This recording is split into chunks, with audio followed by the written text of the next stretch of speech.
Top 5 things I wish I knew when I got my Blackstone griddle. It's your boy Big Puffin Eats here. I am a resident Blackstone ambassador, Griddle Nation baby, and I'm gonna walk you through the 5 things that I wish I knew when I first got my Blackstone griddle, because I know everybody got their griddles for Christmas and holidays and Valentine's Day's coming up, so you wives who wanna buy them for your husbands, or your husbands who want to buy them for your wives. Here's the 5 things you should know when you first pop them out of the box. 5 to 1. So number 5, seasoning.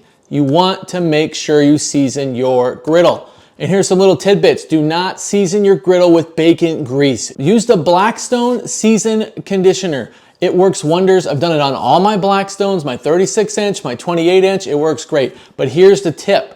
Not just seasoning. Do it 4 times. It's gonna take an hour, but think about it. Make sure you get every corner of that griddle. Make sure you add those layers up. You don't wanna use bacon grease because bacon grease has nitrates and will eat away at those layers. You can cook as much bacon as you want later. Just don't do it your first time. Also on the seasoning, if you want an in-depth video on seasoning, check out my YouTube channel, Big Puffin Eats. I go in there and how to season your griddle. You can watch the full complete video on there. Season with the preconditioner on your cast iron griddle from Blackstone, 4 layers, okay? 15 minutes per layer, have that jacked up all the way to top heat. Make sure stop smoking and then add another layer. 15 minutes, add another layer. 15 minutes, add another layer. You can go 5 or 6 times. I recommend 4.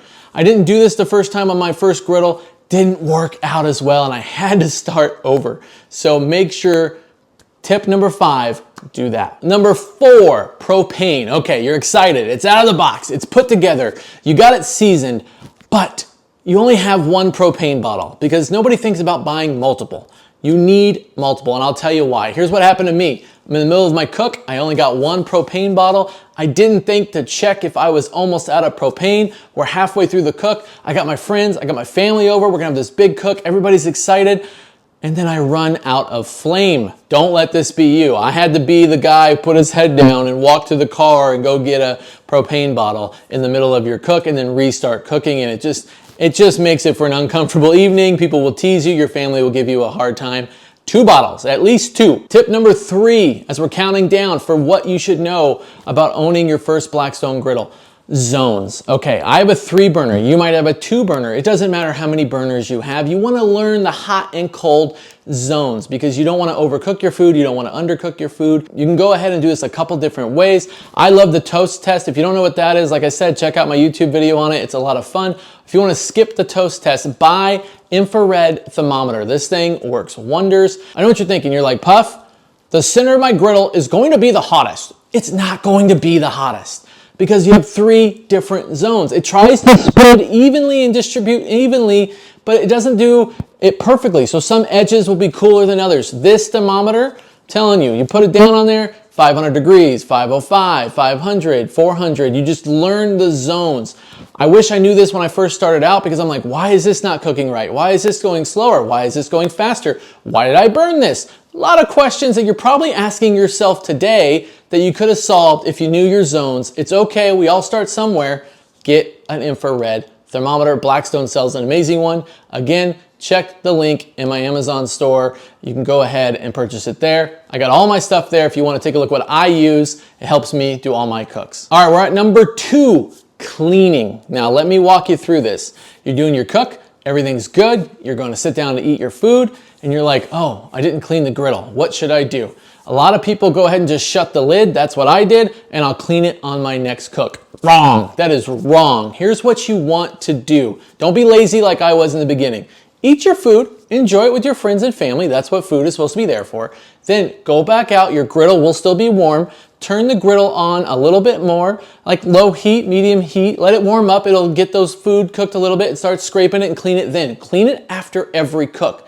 Now here's a secret tip. After it's all clean, turn all the burners off, add another layer of oil when it's all clean and clear, ready for that next cook. Then close your lid, you're good to go. Don't be like me when I was a beginner and just clean it next time I cook.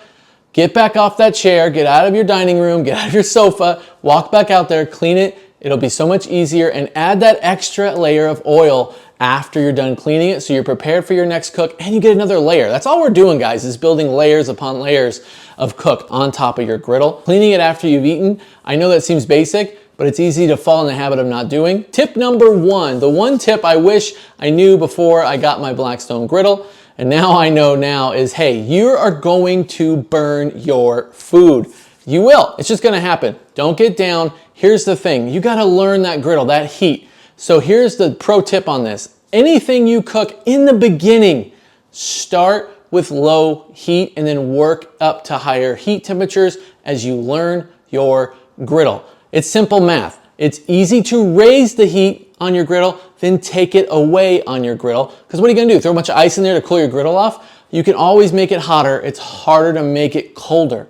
So as you learn, you're gonna know, hey, I need high heat for smash burgers, or I need this temperature for omelets, or I need this temperature for pancakes. It's okay to experiment with that. You are gonna burn your food. I've burned plenty of food. Check my catalog on TikTok. It shows you all the stuff that I've cooked wrong and right. I share complete transparency with you guys, but I'm telling you, start low temp and then bring it up to high temp, because you are going to need to learn temperatures of your griddle. Well, those are the top 5, guys. I will catch you in the next